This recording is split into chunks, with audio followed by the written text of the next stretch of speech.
सो देखिए last session के अंदर मैंने डिस्कस किया था Newton's laws of motion in the non inertial frame. ठीक है, और आज हम डिस्कस कर रहे हैं law of conservation of linear momentum and the equilibrium of particle. ठीक है, तो दो पॉइंट आज हम डिस्कस करने वाले हैं, चैप्टर 5 एंड 11। फर्स्ट है law of conservation of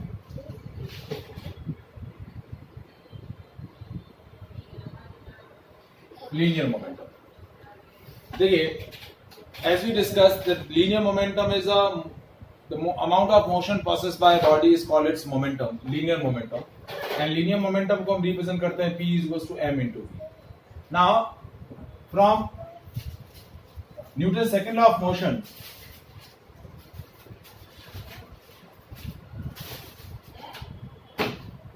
Newton's के सेकंड लॉ ऑफ मोशन से बात करें तो F इज इक्वल टू क्या है, ma, and it is equal to rate of change of momentum.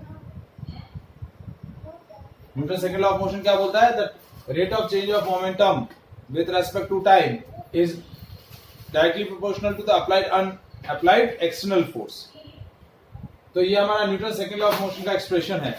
तो इसी से हमारा बेसिकली क्या होगा, law of conservation of linear momentum derive होगा।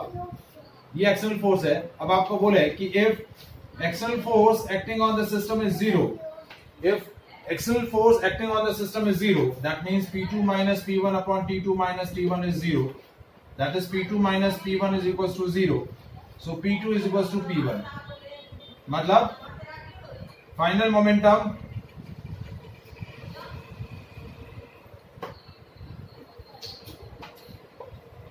is equals to initial momentum. Final momentum is equals to initial momentum.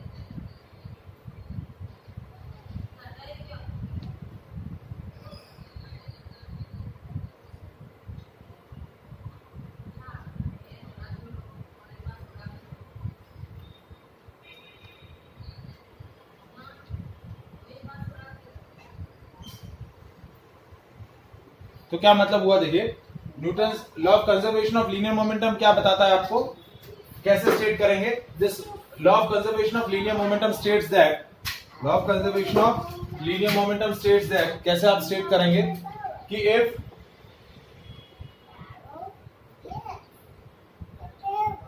No external force acting on the system, if system पर कोई भी एक्सटर्नल फोर्स ना लगे, then its momentum remain conserved. Its momentum remain conserved. The momentum of the system remain conserved if no external force is acting on the system. यदि system पर कोई भी external force ना लगे तो सिस्टम का मोमेंटम क्या रहेगा, कंजर्व रहेगा। Final momentum of the system is equals to initial momentum, and this is called law of conservation of linear momentum. इसी को हम क्या बोलेंगे, law of conservation of linear momentum। अब ये टॉपिक आप ऑलरेडी पहले भी लोअर स्टैंडर्ड में पढ़ चुके हैं। ठीक है, उसमें एक आपने लॉजिक भी इससे रिलेटेड डेरिवेशन भी डेराइव किया था। मैं आपको वापस से वो डेराइवेशन यहाँ डिस्कस कर लेता हूँ। ठीक है, तो स्टेटमेंट क्या है कि if no external force is acting on the system then its momentum remain conserved. उसका मोमेंटम क्या रहेगा, कंजर्व रहेगा। Suppose we are taking a system which consists of two objects or which consists of two ball A and B whose masses are m1 and m2 and they moving with a velocity u1 and u2. That is the situation before the collision. Now u1 is more than u2, so ball 1 का जो initial velocity है वो ज्यादा है ball 2 से, तो ball 1 जो है वो बॉल 2 से कोलाइड करेगा। So both will collide with each other. ये A और B, ये इस पर फोर्स लगाएगा, ये इस पर फोर्स लगाएगा। This is force on B due to A.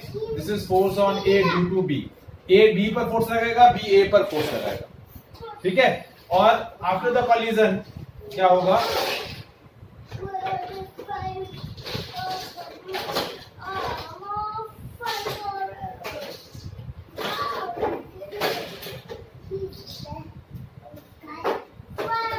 After the collision ये दोनों क्या हो जाएंगे?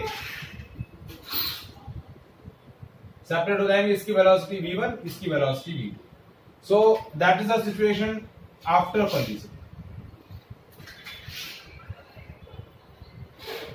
और ये आपका है at the time of collision.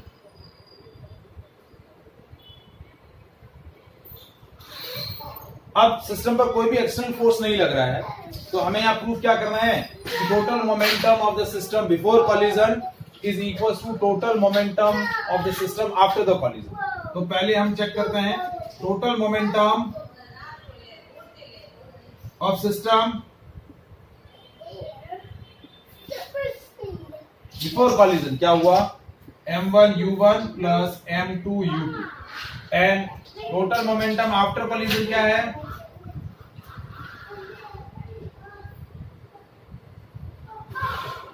That is m1 v1 plus m2 v2। तो हमें प्रूफ करना है कि m1 u1 plus m2 u2 that is equal to m1 v1 plus m2 v2। ये चीज हमें क्या करनी है? प्रूफ करनी है, ठीक है। क्योंकि सिस्टम पर कोई भी एक्सटर्नल फोर्स नहीं लग रहा। एक्सटर्नल फोर्स क्यों नहीं लग रहा? क्योंकि ए बी पर जो फोर्स लगा रहा है, बी ए पर जो फोर्स लगा रहा है, वो इंटरनल फोर्सेस है। Each action has a equal and opposite reaction. F A B is equal to minus of F B A, ठीक है। एफ ए बी क्या है? That is force on A due to B, force on A due to B. तो F A B की value क्या है? यदि हम law of conservation of Newton second law of motion से बात करें तो m1 ये हो गया v1 minus u1 upon delta T. Suppose इनका जो टाइम ऑफ कांटेक्ट है, जिसमें दोनों एक दूसरे से कॉलिजन कर रहे हैं, जितने टाइम ड्यूरेशन तक वो एक दूसरे के कांटेक्ट में है, वो टाइम ऑफ कांटेक्ट है डेल्टा टी। तो एफ ए बी क्या हो जाएगा?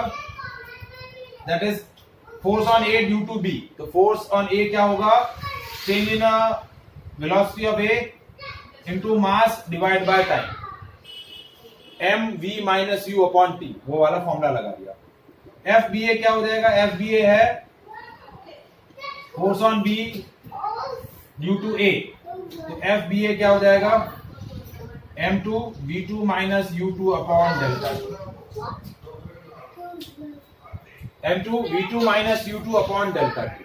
अब हमें ये वाला लॉजिक यूज करना है। F A B is equal to minus of F B A. तो m1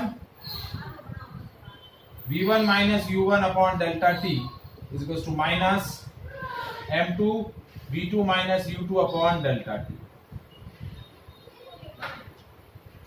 डेल्टा t से डेल्टा t कैंसिल हो गया। m1 v1 minus m1 u1 is equal to minus m2 v2 plus m2 u2। ये इधर लगेगा m1 v1 plus m2 v2 और ये इस तरफ चला जाएगा m1 u1 plus m2 u2। तो ये हमारा प्रूफ हो गया। That is total momentum after the collision और ये total momentum before the collision. तो ये हमारा डेटा प्रूफ होके आ गया कि if there are no external forces acting on the system, total momentum of the system remain conserved. This is called law of conservation of linear momentum. Is it clear? Yes, sir. देखिए ये article आप पहले भी lower standard में पढ़ चुके हैं, फिर भी मैंने एक बार रिवाइज करवाया है आपको। अब इससे रिलेटेड कुछ एप्लीकेशंस हैं, ठीक है। अब दो एप्लीकेशन आपके सिलेबस में सीबीएसई के, तीसरा जो एप्लीकेशन है वो कंपटीशन के अंदर है।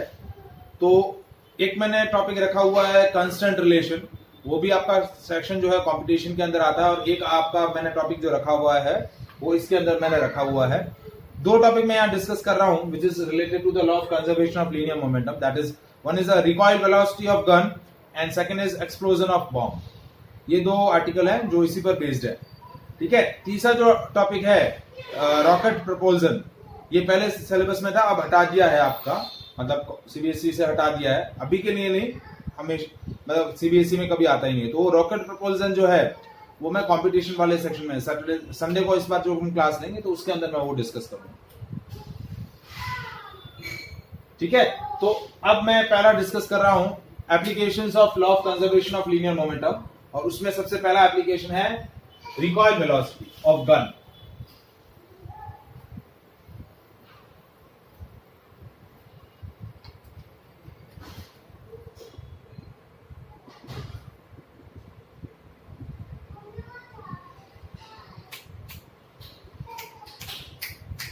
शागरा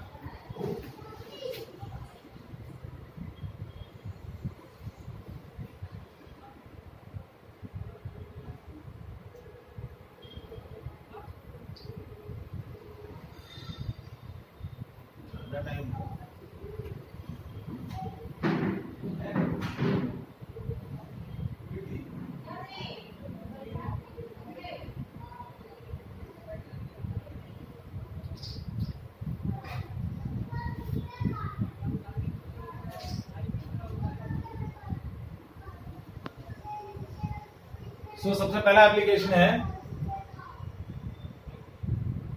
रिकॉइल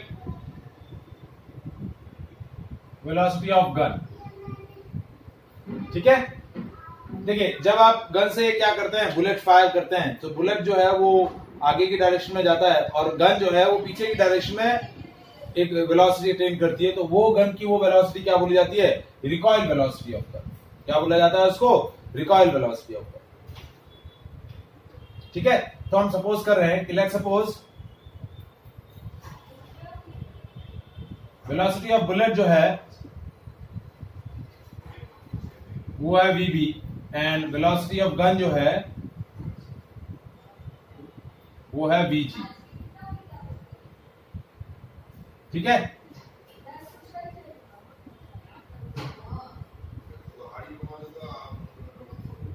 मास ऑफ बुलेट है suppose mb and mass of gun मैंने ले लिया mg।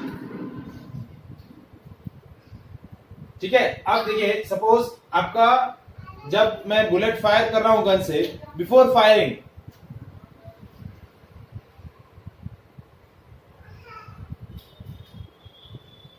टोटल मोमेंटम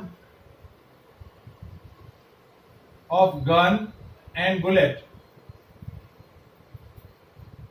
क्या है, 0।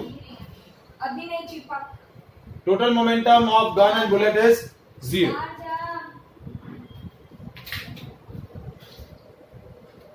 उशाग्रा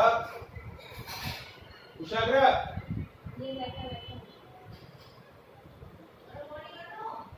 गरम पानी।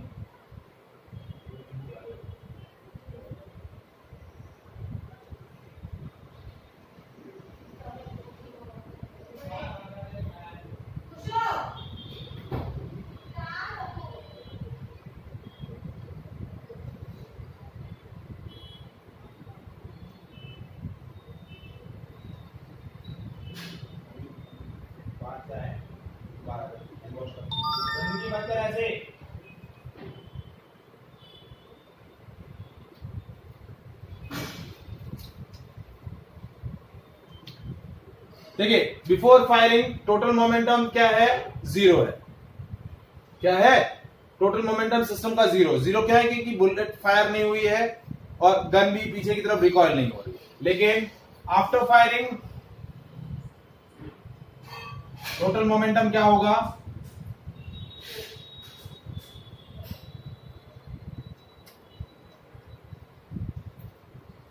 That is M B V B plus M G V G. ये total momentum of ball bullet है और टोटल मोमेंटम ऑफ गन है। तो अब हमने क्या बोला है कि initial momentum is equal to final momentum, क्योंकि यही हमारा law of conservation of momentum है। तो 0 is equal to M B V B plus M G V G. तो ये टर्म इस तरफ ले आए तो M minus M B V B is equal to M G V G. ठीक है, ये आपका जो वेलोसिटी ऑफ गन है इसको हम बोलेंगे रिकॉइल वेलोसिटी ऑफ गन।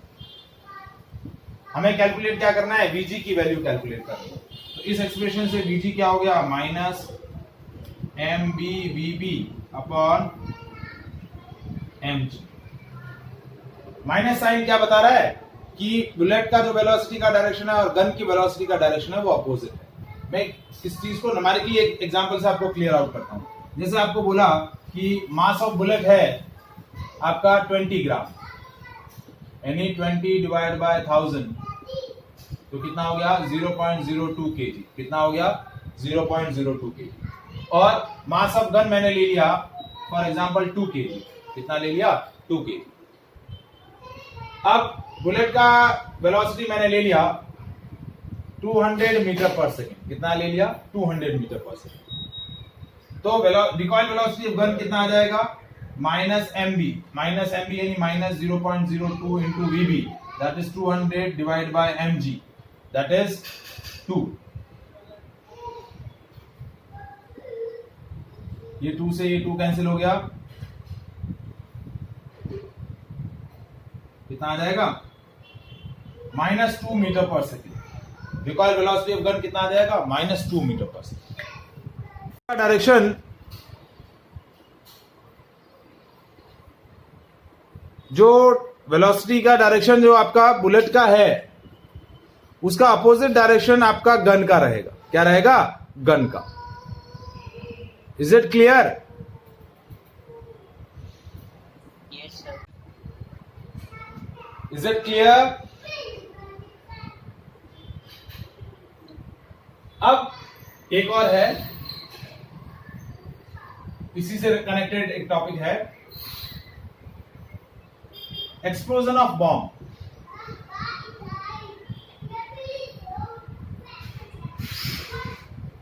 ठीक है, जैसे सपोज एक बॉम्ब है जिसका मास आपको दे रखा है capital M.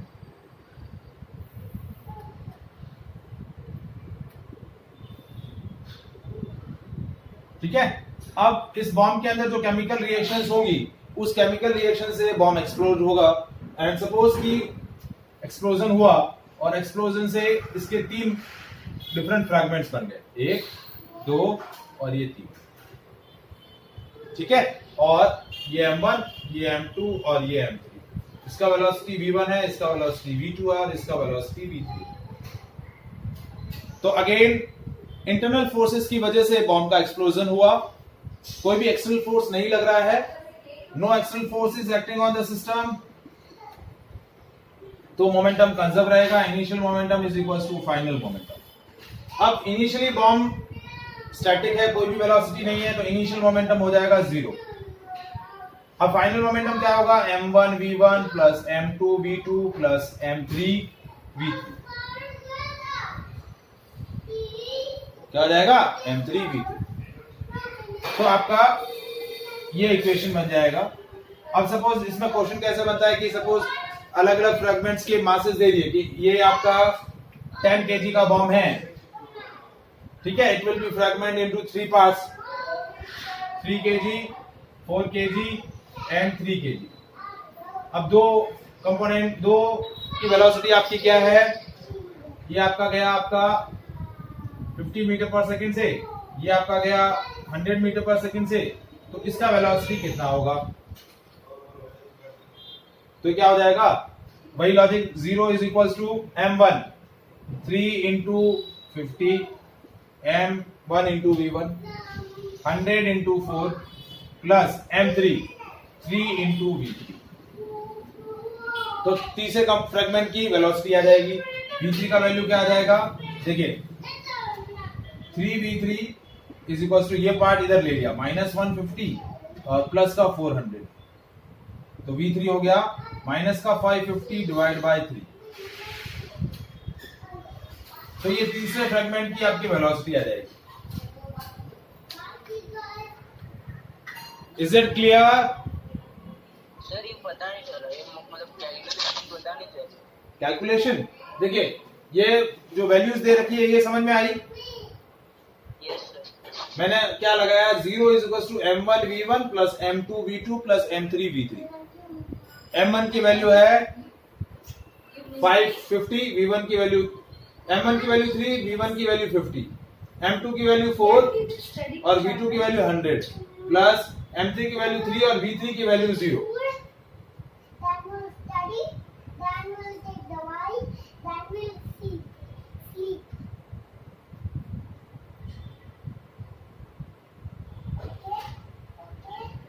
Okay, right now. ठीक है, तो ये हो गया 150 और ये 400, ये दोनों इधर ले आए, तो माइनस क्या हो गया 550 और ये 3v3, तो माइनस 550/3। Is it clear?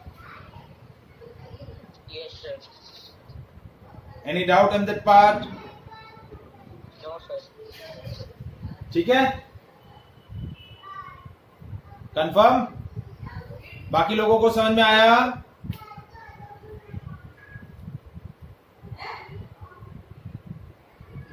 हाँ जी बेटा, बाकी लोगों को समझ में आया? Any doubt in that part?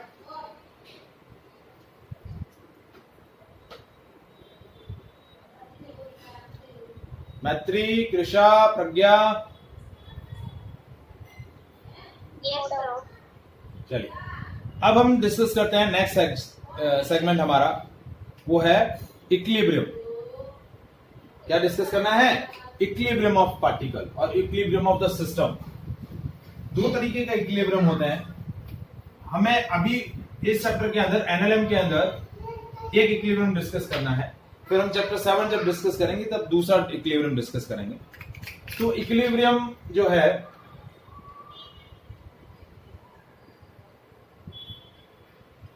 क्या है, देखिए हमने डिस्कस किया था force is agency. Force can change a state of rest of an object, it can change a state of motion of an object. ठीक है, मतलब रेस्ट में पड़े ऑब्जेक्ट को मोशन में ला सकता है, मूव कर रहे ऑब्जेक्ट की मोशन की स्टेट को वो चेंज कर सकता है। तो फोर्स की वजह से ऑब्जेक्ट ट्रांसलेट हो सकता है, फोर्स की वजह से ऑब्जेक्ट रोटेट भी हो सकता है। क्या हो सकता है? रोटेट भी हो सकता है। तो इक्विलिब्रियम क्या होता है कि इफ अ बॉडी, या हम ऐसा बोलें कि a body is said to be in a equilibrium when various forces are acting on the body simultaneously but there is no translation or rotation। Body पर बहुत सारे फोर्सेस लग रहे हैं लेकिन बॉडी का ना तो ट्रांसलेशन हो रहा है ना ही रोटेशन हो रहा है, तो हम क्या बोलेंगे? Body is said to be in equilibrium when, या हम ये इक्विलिब्रियम डिस्कस कर रहे हैं वो मैकेनिकल इक्विलिब्रियम। ठीक है, जब हम केमिस्ट्री में डिस्कस करेंगे एक टॉपिक थर्मोडायनामिक इक्विलिब्रियम, केमिस्ट्री के अंदर एक और टॉपिक डिस्कस करेंगे केमिकल इक्विलिब्रियम। तो तीन तरीके के इक्विलिब्रियम होते हैं, mechanical equilibrium, chemical equilibrium and thermodynamic equilibrium. तो सबसे पहला है mechanical equilibrium. So when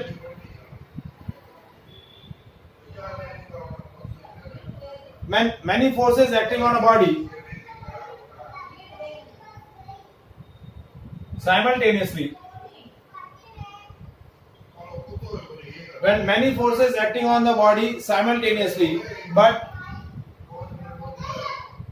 there is no translation or rotational motion, then body is said to be in equilibrium। क्या बोला जाएगा? Body is said to be in equilibrium.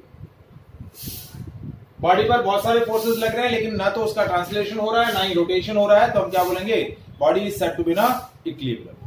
अब equilibrium दो तरीके का है,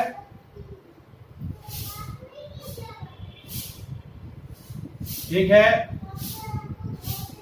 ट्रांसलेशनल इक्विलिब्रियम और एक है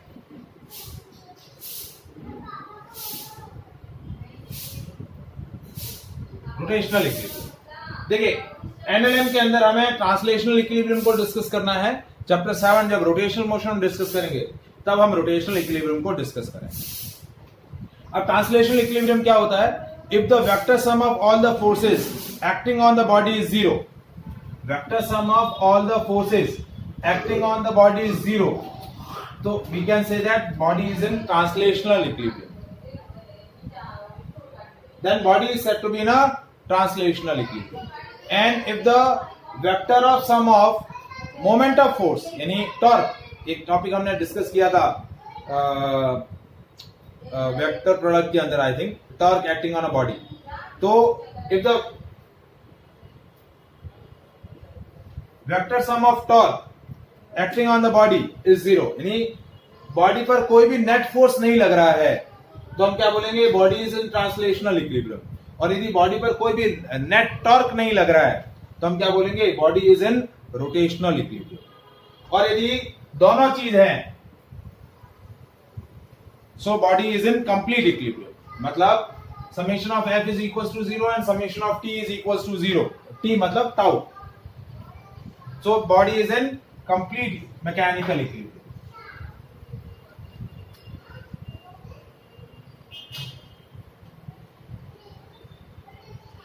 एक बार वापस से रिपीट करो ना, मतलब पूरा. हाँ देखिए, मैंने क्या बोला कि बॉडी पर बहुत सारे फोर्सेस एक्ट कर रहे हैं, लेकिन ना तो बॉडी के अंदर ट्रांसलेशन हो रहा है, ना ही रोटेशन हो रहा है. ट्रांसलेशन मतलब एक जगह से दूसरी जगह डिस्प्लेस होना. ना तो ट्रांसलेशन हो रहा है, ना ही रोटेशन हो रहा है. तो हम क्या बोलेंगे, बॉडी इज इन इक्विलिब्रियम. दो तरीके का इक्विलिब्रियम है, translation equilibrium and rotational equilibrium.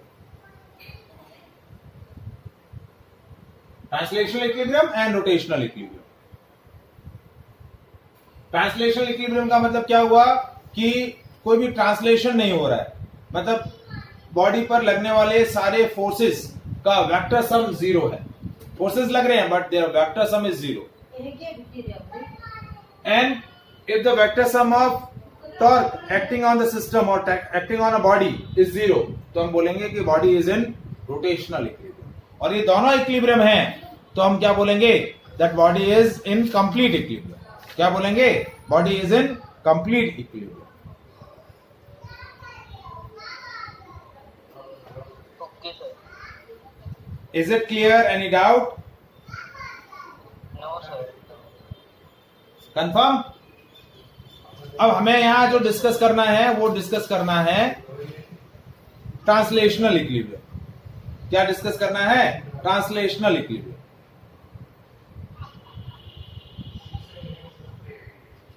ठीक है, तो कैसे करेंगे ट्रांसलेशनल इक्विलिब्रियम? मतलब जो फोर्सेस हैं वो कैसे फोर्सेस हैं, कोप्लेनर सिस्टम ऑफ फोर्सेस है. हमारे पास कैसा सिस्टम है, कोप्लेनर सिस्टम ऑफ फोर्सेस. मतलब एक ही ऑब्जेक्ट पर, एक ही सिस्टम पर सारे फोर्सेस लग रहे हैं. ठीक है, number of forces acting on the system but they are in a same plane. Coplanar forces का मतलब forces which are acting on the same plane, तो उनको हम क्या बोलेंगे, कोप्लेनर सिस्टम ऑफ फोर्सेस. ठीक है, तो आपका कोप्लेनर सिस्टम ऑफ फोर्सेस है. और दूसरा होता है कॉनकरेंट सिस्टम ऑफ फोर्सेस. कॉनकरेंट मतलब जिनका ओरिजिन पॉइंट सेम है, एक ही पॉइंट से ओरिजिन होते हैं. ठीक है, हमने वेक्टर्स के अंदर पढ़ा था कोकरेंट वेक्टर्स और कोप्लेनर वेक्टर. कॉनकरेंट वेक्टर क्या होता है, कॉनकरेंट फोर्सेस क्या होता है, जिनका ओरिजिन एक ही पॉइंट से होता है, जैसे F1, ये F2, ये F3, ये कॉनकरेंट फोर्सेस होगा. कोप्लेनर मतलब एक ही प्लेन में बहुत सारे फोर्सेस लग रहे हैं. ठीक है,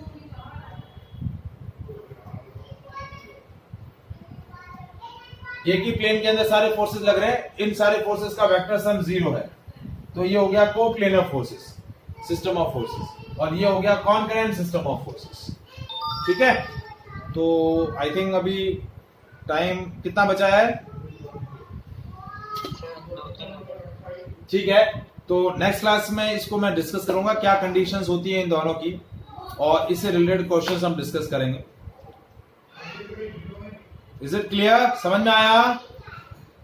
यस सर. ऋषा, मैत्री, प्रज्ञा, अंश, Yes, sir. बेटा समझ में आ रहा है ना ये सारे टॉपिक्स?